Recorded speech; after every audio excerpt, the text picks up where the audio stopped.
Dimulai babak 8 besar kejuaraan utama Speed Chess Championship 2022 antara dua pecatur Amerika Serikat, Hikaru Nakamura melawan Levon Aronian.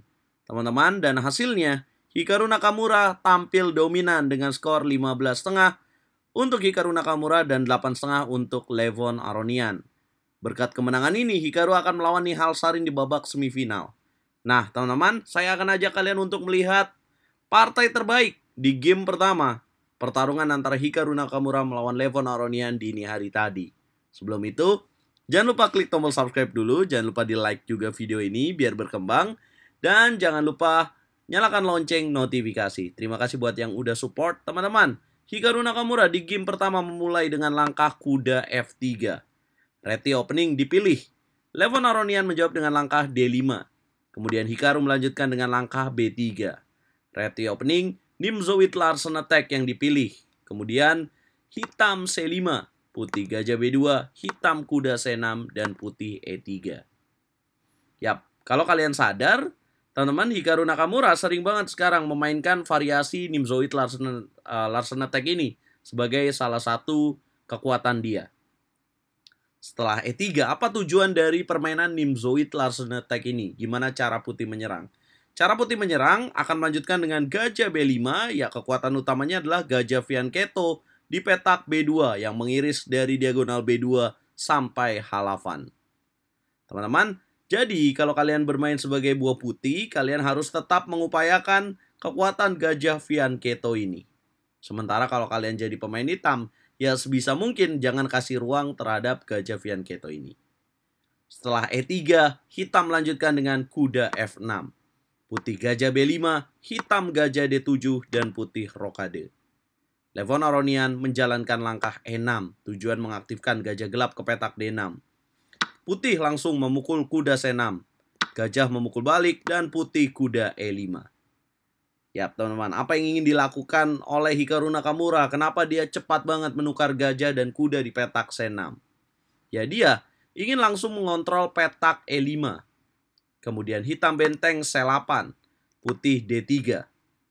Kemudian hitam gajah D6, putih kuda D2. Hitam melakukan rokade, putih memperkuat penguasaan petak E5 dengan F4. Kemudian hitam merespon dengan langkah B5. Bagaimana cara kalian kalau kalian jadi Hikaru Nakamura melanjutkan permainan ini, guys? Ya, ini challenge tipis-tipis supaya kalian bisa menduga juga, kalian bisa belajar intuisi dari Grandmaster top dunia, guys. Yap, putih melanjutkan dengan jalan benteng F3. Boom, tujuannya adalah untuk menggeser petak G3. Tadi saya udah mention tentang kekuatan gajah Fianchetto di petak B2 yang mengiris sampai petak H8. Jadi dengan adanya benteng putih di petak G3, ini akan memberikan gangguan yang sangat kuat terhadap petak G7. Apakah hitam mendiamkan ide dari putih? Ya jelas enggak dong. Levon Aronian langsung merespon taktis dengan D4. Mendorong pion, mengaktifkan ancaman terhadap benteng di petak F3. Yap. Teman-teman, tapi mendorong pion D4 ini, kalau kalian pause videonya dan kalian mau berkalkulasi, merugikan bagi pemain hitam. Karena setelahnya Hikaru Nakamura memukul gajah di petak C6. Benteng memukul kuda, dan putih mendapatkan keunggulan satu pion di petak D4. Hitam kuda D5, putih memukul pion C5, gajah memukul pion, putih D4. Hitam gajah D6, putih menjaga pion F4 dengan G3.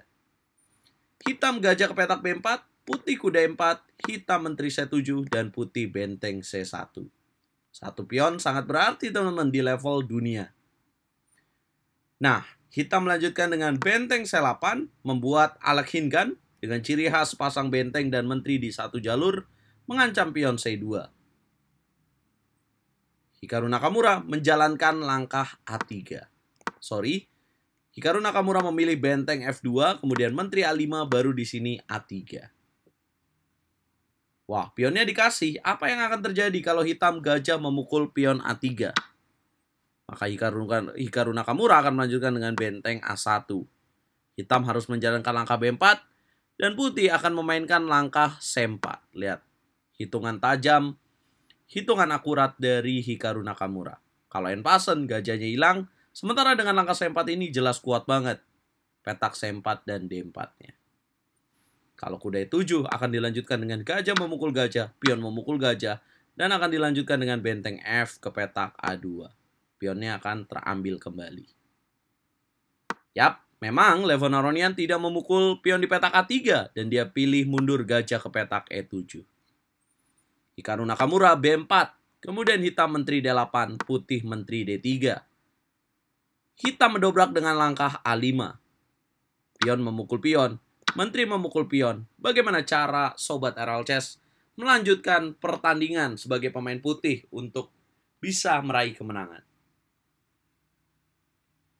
Yap, teman-teman, kalau kita terus fokus jaga pion di petak C2, maka kita akan membuang waktu untuk menyerang. Di langkah ke-25, Hikaru Nakamura memainkan langkah serangan dengan jalan F5. Boom! Levon Aronian memukul pion F5, benteng memukul pion. Benteng D8 dimainkan Levon Aronian, menteri F3 dimainkan oleh Hikaru Nakamura mengancam pion F7, sekaligus mengancam kuda di petak D5. Hitam kuda F6. Bagaimana cara kalian melanjutkan sebagai pemain putih, teman-teman? Ini momen yang sangat krusial. Dan dapatkah Sobat RL Chess menebak langkah Grandmaster Super yang akan dimainkan? Yap, langkah D5 dong. Boom! Kemudian, hitam menteri B6 skak, putih raja H1, langkah ke-29. Levon Aronian menyerah. Kenapa, teman-teman? Bagaimana jika hitam melanjutkan dengan benteng memukul pion di petak D5? Maka ini blunder karena kuda memukul kuda, skak dahulu, kemudian benteng memukul kuda di petak F6, akan ada benteng memukul benteng di petak F6 dan benteng di petak D5 akan jatuh. Nah, bagaimana jika kuda yang memukul pion di petak D5? Apa kira-kira langkah yang akan dimainkan oleh Hikaru Nakamura? Maka benteng memukul pion F7, mengaktifkan ancaman pada pion G7. Jika gajah F6, maka putih akan melanjutkan dengan gajah memukul gajah, kuda memukul gajah, dan akan ada lanjutan kuda memukul kuda, benteng memukul kuda. Dan ya, pertukaran ini akan menguntungkan bagi pemain putih. Mengapa? Karena putih akan memiliki posisi yang lebih unggul dengan posisi hitam seperti ini. Dan akan melanjutkan dengan langkah C4. Nah, setelah raja H1, bagaimana jika hitam memilih benteng mundur ke petak C8? Maka akan ada gajah memukul kuda F6. Boom, yang pasti sisi sayap raja dari hitam akan kalah, teman-teman, dengan permainan seperti ini. Akan rusak dan akan bahaya buat raja hitam. Udah memukul pion F6, raja ke petak H8, dan akan ada menteri ke petak F5.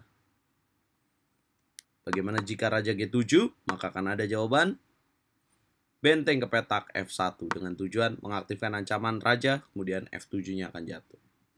Nah, jadi apa langkah yang harus dimainkan oleh Levon Aronian di posisi menteri D3 ya? Harusnya di sini setelah pertukaran pion kemudian menteri memukul pion A5, ini harusnya ada langkah yang harus dimainkan terlebih dahulu, yaitu langkah F5.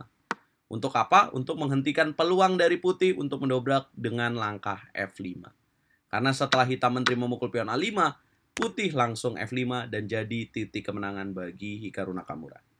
Hikaru akan melawan Nihal Sarin, pecatur muda yang ia hadapi di turnamen Tata Steel Chess India Rapid and Blitz, teman-teman. Nihal Sarin juara di sana, dan menurut Hikaru Nakamura ini akan jadi permainan semifinal yang sangat seru.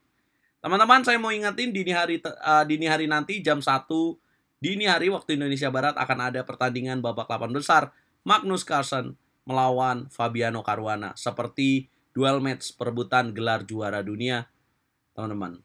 Jangan lupa nonton ya, dan jangan lupa bantu video ini berkembang dengan cara gratis, like videonya, share, dan subscribe juga komen. Boom!